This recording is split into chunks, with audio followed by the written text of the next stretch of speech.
You are now watching Showbiz Now, your daily showbiz update.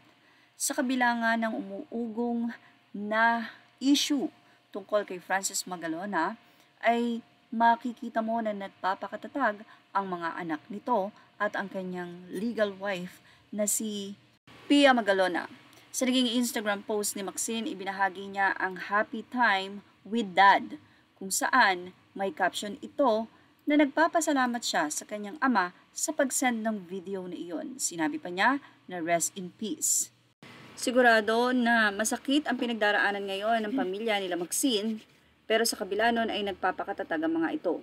Sa kanyang post, maraming nakuhang support si Maxine at sinabi nila na namimiss na rin nila si Francis M.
Yung post na ito ni Maxine Magalona ay ibinahagi niya kung gaano kasaya ang kanyang ama na kasama silang pamilya.